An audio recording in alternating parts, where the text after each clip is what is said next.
Good evening and welcome to the Writer's Block. I'm your host, John Ronan, and as you know now, because we are in our 27th year, I interview poets and other writers about their craft, what they're working on, what they've accomplished, what they're planning for the future. It's a broader net than just writers, however. We have had on musicians, we've had on actors, sculptors, all sorts of different brands of artists. If you have an idea for someone who might be a good guest for the Writer's Block, writer or otherwise, please watch for our address at the end of the show. We'd be glad to get your suggestions.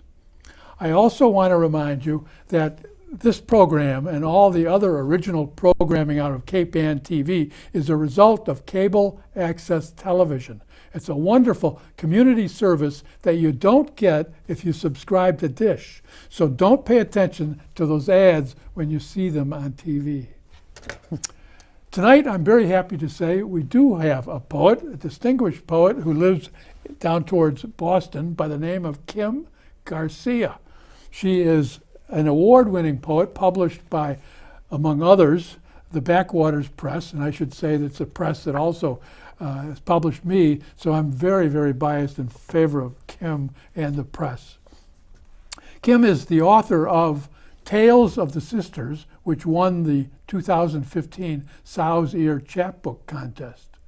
Also, The Brighter House, the winner of the 2015 White Pine Press Poetry Prize, and Madonna Magdalene from Turning Point Books. She received in 2014 the Linda Hull Memorial Prize, an AWP, that's Associated Writers Program Award in writing, a Hambridge Fellowship, and an Oregon Individual Artist Grant. Her poems have been featured on the Writer's Almanac and have appeared in Crab Orchard Review, Crazy Horse, Mississippi Review, Nimrod, and Subtropics. She teaches at Boston College. Kim Garcia, welcome to the Writer's Block. Thank you, John. Thanks for coming down. Thank I know you had a little bit of a trek to get up here from Boston or Newton, but you made it. Did. As I mentioned before the show, I like to start with writers, especially poets, to ask where their initial impetus or inspiration to be a writer came from, as opposed to doctor, lawyer, cook, anything else. Well, my answer is probably very similar to a number of people's. If you love books, if you love reading to start with, probably that idea is in your head. And then if you have the right teachers. And my first book of poems, Madonna Magdalene, I actually dedicated to my teachers because they were everything. And Marie Widener, when I was in high school, I thank her, everywhere I go because they were just kind and welcoming. And it's a welcome I want to give to writers in general. Like, this is your birthright. Take it, try it. So high school, you went back to high school? When I was by high school, for sure. But I was, for a long time, thinking, wouldn't it be lovely to be a writer? But I had no idea what that was. I had just no idea at all. Our family was not a family into the arts or literature or anything like. So I remember even in college when I got a chance to see my professor's house at Reed, and I walked around. This was Lisa Steinman out there, very fine poet. And I walked around and saw books, on the shelves, and I said, "Oh, this is what you do." So the teachers were everything. Well, that's a good story because I love plugging teachers. Oh yeah. If you have anybody on who mentions teachers, I always underline that. Yeah, it's everything. It's everything. So that's the first welcome. And the books themselves are also calling you. When did you decide you wanted to be a poet? That came much later. I was doing what I thought of as fiction, and I published some things as fiction. But I had friends, Jeff Brock was one of them, and I remember him saying, "Why don't you just put it against the left-hand margin and be done with it?" Because I was doing it as a poet would do it. I was thinking about the rhythms. The difference was I was working the sentence rather than the line as a unit more heavily, because that's just what I knew, because I hadn't had that much exposure.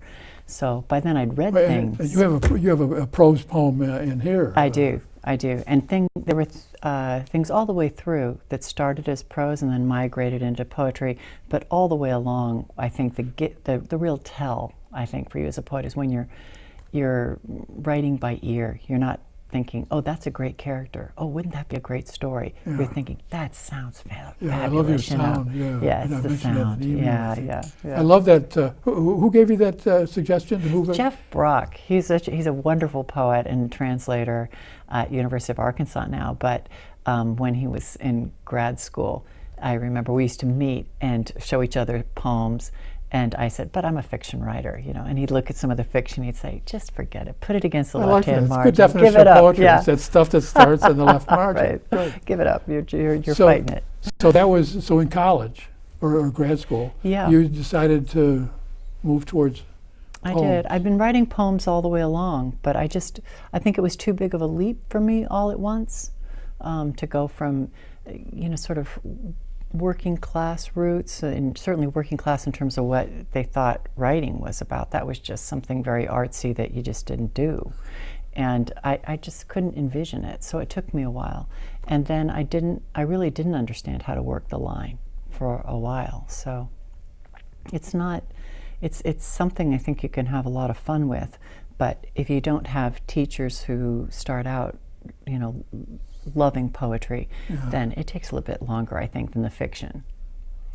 Yeah, I've tried fiction. It's just too hard. So You many read these words. books 400 pages Right. long. You can't do it. Yeah, right. Your latest book, which won the Backwaters Prize in 2015, is called Drone. And our director, Becky, is going to put a graphic of the cover up of Drone. It's a wonderful cover. Would you describe it? Would you describe the Yes. cover? It's a Yeah, it is actually a rug. And these rugs are being made in Afghanistan and in Pakistan. And there's a tradition of this. Partly they're souvenirs, but partly it's just images. They have a long, weaving tradition, which is not Yes. surprising in the area. And then they start weaving what they know. And what I loved about this, but it's also eerie, is that it's becoming this sort of, it really looks like a sort of graphic symbol. It has some, satisfactions artistically, but it's so eerie that this is what they're starting to weave into their world. It's part of their world. now this is a real. This rug. is armed, and I checked with the drone pilot to say, is this, what are we looking at here? Is this looking, proper? And he said, yes, it is. Those are Hellfire missiles, and that's what we're looking at. So, and there was something that I like to think, though I'm not sure it's true, which is that it's a way to get some control over something uncontrollable for them, because they're underneath the drones. They're underneath the drones when they don't know. It's completely changed their airspace in ways that I'd like to suggest it could very easily change ours. And to move it into the pattern, I like to think, is a way of getting some control over the And uncontrollable. they're invisible often. Yes, they are, or And- close to, certainly much more than a typical jet. Yeah. When did you conceive Drone? It was something I fought, actually. I didn't think it was an appropriate topic for poetry. I thought it was political poetry. I thought, oh, I'm not interested in any of that. But I was haunted by this weapon. And I would, every time I ran into an image, it was so small, it was so light, there was something about it. And I had seen Jill Lepore did an article that ended with assassins, like starting to question some of the CIA strikes. And then I was reading Amikai, and I read him one summer and then again the next summer, and each time I felt I should write about this weapons. He's so articulate about his wartime experience. Mention him again. Amikai, and it was Amen, translated by Ted Hughes. And that was, I think, the beginning of the Crows showing up, because Ted Hughes did that wonderful book, Crow. And somehow those things fused because I was reading his translation of Amikai. A couple of the references to crows I have marked in there because I love crows myself. Yes. What year was that? And then I think 2012, 2013 is when I started writing it, and I wrote it very quickly. I was using some materials that I'd written before, because I when I'm putting together a manuscript, my question tends to be, what have I been talking about? What have I been fascinated with? So I was looking through what I'd written for the year or 2 years before, all these birds. And one of the things that disturbed me about drones to start with was how is this going to change the airspace? And that's true even with unarmed drones, but it certainly changes your sense of the sky if you're in an area where there's potentially armed drones. Where's the theater of war? Everywhere there's sky. I know people were delighted, and there was not much to be delighted about after the 9/11 attack, that our skies were clear Yes. of Yes. noise that was and planes and pre-drone. pollution for Yeah. a couple of weeks. Yes. Yeah. So the conception of the book to publishing was about 3 years. Did I get that right? To the actual publication, 3 years. To the point where they chose it for the prize, 2 years. And I really came back. Like I said, I put it together quickly. I felt like it was a personal project, maybe a meditation of my own. I'd been on a retreat at Hambidge Center for the Arts, which is a place I'd recommend to any writer, anywhere, visual artists. That's in I love South? this place. It's in the mountains of Georgia, very close to the North Carolina border, not far from the South Carolina border either. And it's a lot of visual artists. And when I was there were musicians. So we would talk about the idea of drone in the musical sense, and that as something that sort of becomes this background noise, this steady thing that after a while you don't even pay attention to. And there's something about this war that seems that way to me. It's background noise. We're aware of it, but somehow it's just not registering. War becomes so common; it's all background noise. Yeah, and we've been here longer than the Trojan War now. Yes, yes, indeed. And I know that I think every country's military in the world is called the Defense Department. Yes. But there's Right. seems to be a lot of war going on. Yeah. I would love it if you would pick a poem that you think is representational of the theme and read it for us, and then we can talk a little bit about it. Sure. And I do want to ask you about your advice for writers later on and poets, but I really enjoyed this book, and I like your sounds too, and I like your I'm glad. crows especially. Oh, I'm so glad. Well, why don't I read Predator? Okay, what page Which is is, that? let's see, so I think it's page 7. Because Page 7, and it's the second poem in the book. I have the course. first one, Bird, but Predator was an early poem when I was really setting for myself how I was going at the task. And it wasn't surprising when I came to the organizing of the book that it would go close to the front, because I think it sets right away an idea I have that I'm somehow complicit, that as an American citizen, I'm complicit with this easy war, that for a lot of Americans, if you're not directly involved with the military, you can feel like we set in motion something that is just really not part of your everyday awareness, not in the way the Vietnam War was, or something else. Well, no, if your sons and daughters aren't going to be drafted, That's right. it's Then not, it's by it's not- choice. They yeah. volunteered. It feels different. And so this feeling that things were going on that I was only partially aware of, and that in some sense I was complicit with some of the desires that would create a weapon like this. And I think only about 1% of our population is directly involved in the military. That very, may be so. Very small. And even percent. smaller that would be Few. involved with this weapon. Yes. Yeah. So drone, Predator. When was I not creating these blind machines? These mechanical, can we say this, warriors? All my life I've wanted the bombs to fall somewhere else. Wanted to dodge the bullet, skip the hard bits, avoid the crash. This sci-fi dream, go-kart motor, Klingon nose spatulate, is the movie I feared and willed. Lasers, heat-sensing scopes, inhuman accuracy. Wasn't it us squirming away, running like squirters, blood black hot, rolling in the mud, sniped man by man? Don't we remember? Very, very nice. I love your. They're almost kind of sprung rhythms with this. Running like squirters, blood black hot, rolling in the mud. Wonderful, wonderful. That was also a part of a collaboration, which was, for me, one of the bittersweet pleasures of this project was I came to know a drone pilot, an active drone pilot, Joe Chapa, who I thank in the acknowledgments. And so he would tell me as much as he could about his experience, which I had already read quite a bit, and there's a lot out there. But things like the blood black hot, white hot and black hot is something they really talk about when they're looking through the scopes. Heat sensing, things like this. So he would tweak the language a little bit, say what we would say, or I wonder if, and then I would grab up the bits that, yes, had that nice Anglo-Saxon, reverberation, which I love. Basic sound. I want to back up just a little bit, make sure we're crystal clear to our audience. We're talking about the name of the book is Drone, and we're talking about the non-piloted planes, weaponized in the Middle East, although they're common here as photography tools mostly. Cape-Ann TV uses them.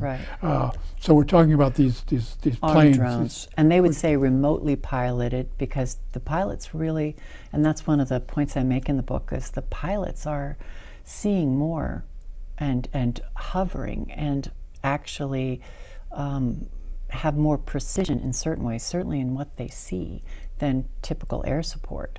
So in that way, they're making some very tough, close calls, but they're at a distance. So they're physically out of danger, but psychologically, they're up close and personal with what they're doing. And by distance, what you mean it can be 10,000 miles, it can be 15,000 miles, it can be 100 miles, but they're usually nowhere near the actual theater. No, right.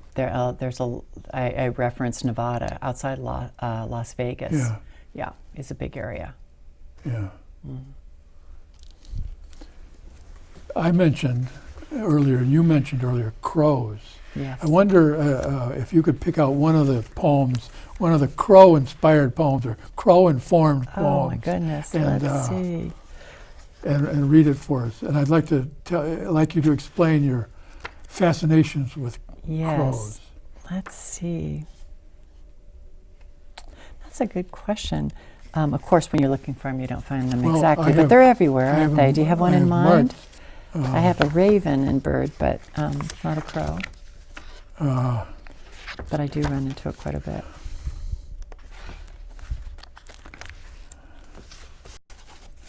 Homefront, Nevada. Homefront, Nevada. And what page is that on?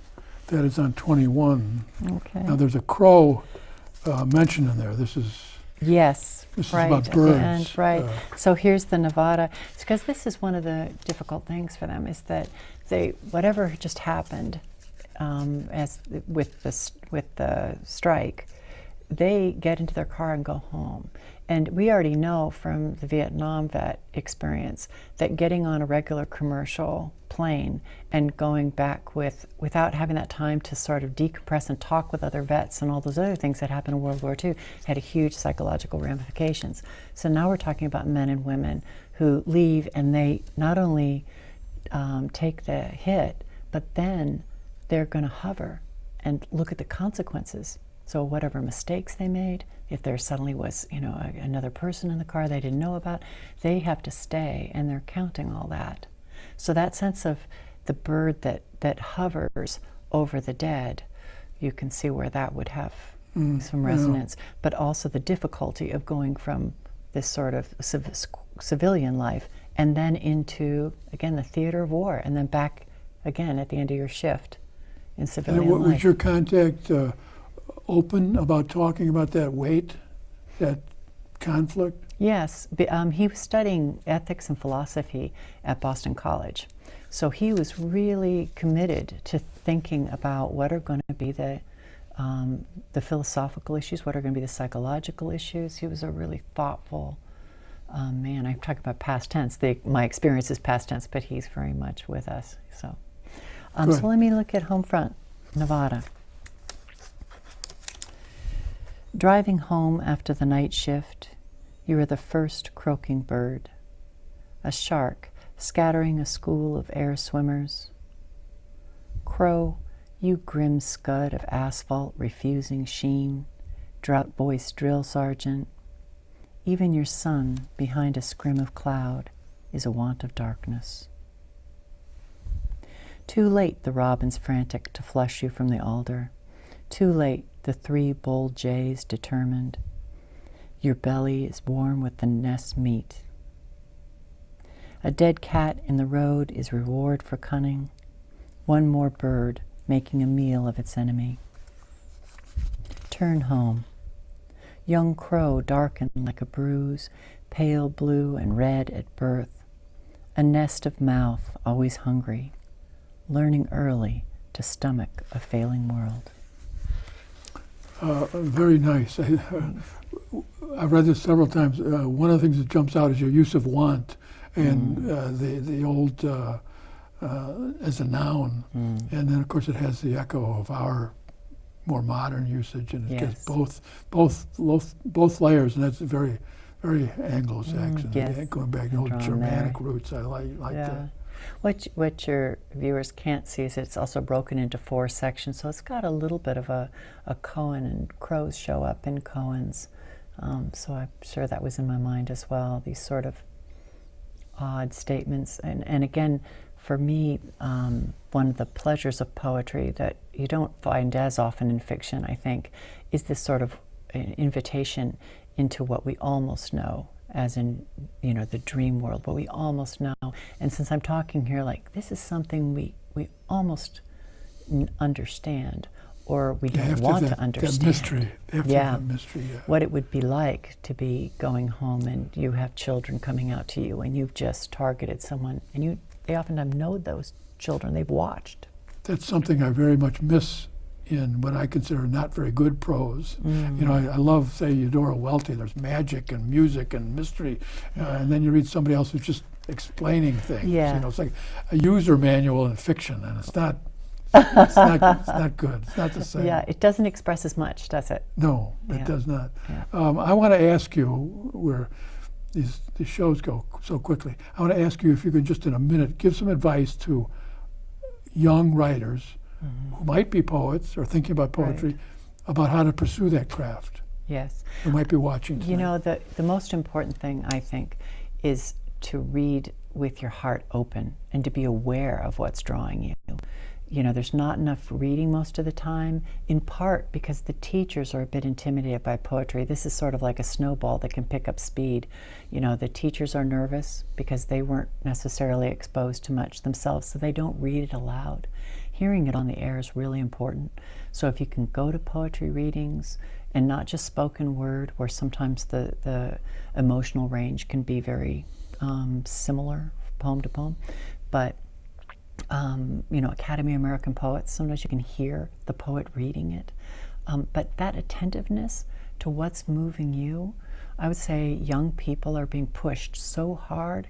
Take the AP English course. This is all about this, finish line, getting into college. And then once you're in college, it's about the finish line for graduate school or whatever that next thing is. That time, that, meaningful leisure where you're sitting there saying, what was that line? Why did I love that? Who is this poet? I want to read more of that. So it's good you're stressing the sound. I think, absolutely. I think that's important, and has been lost. Maybe we're returning a little bit to that. At least kids are. Yes. But there's magic in the sound. I know you appreciate that. I do. From your work. And your work as well. Yeah. I wanted to make sure we're down to our last 3.5 minutes. Can you pick another poem? If we squeeze one in, maybe a fairly briefer poem? Let's maybe Pilot's Wife in Church. Would that be all right? Page because that? I think that's on page 70. 70? Yes. Because I think that this is seeing from, I did try to get different perspectives, like from the ground and from what it's like to be the pilot and what it's like to be on the victim side of it. And here's the pilot's wife in church. She wears a kind of doily, hairpin to her crown, her glory, the pastor says. She stands, and the hymn is sung along with the keyboard, the electric guitar, and the lead singer, heavy eyeliner, a tear in the voice. The pastor stands at the rail, waiting on sinners, scanning the congregation. What should she pray? That her husband's hands should stop shaking? That he should stop working on the Sabbath?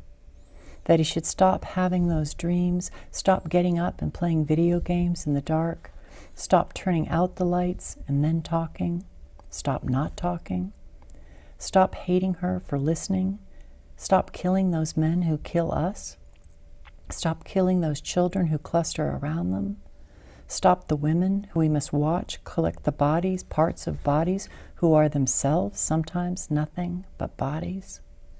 Stop watching the bodies get into carts, into trucks, into the trunks of cars. Stop being paid for watching, for locating, for prosecuting, for firing.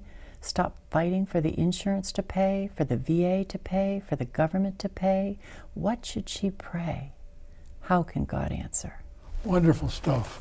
Repetition of bodies there is just magical. It's really, really wonderful. It's just right. It's not too much. I think it's 3 or 4 times, but it just works. Good. Really works. I want to make sure our audience knows where they can get this book. This is on Amazon. It is. And it can be had at the Backwaters Press website, which I think is simply the Backwaters Press. Yes, and through my website as well. .com, I think we're running that on the Super. Yes. I want to thank you. We're down to 1 minute already. So, Kim, I want to thank you very much for coming in to the Writer's Block tonight. Thank you, John. This is a wonderful book, Drone. Congratulations on it. And I know you're reading in D.C.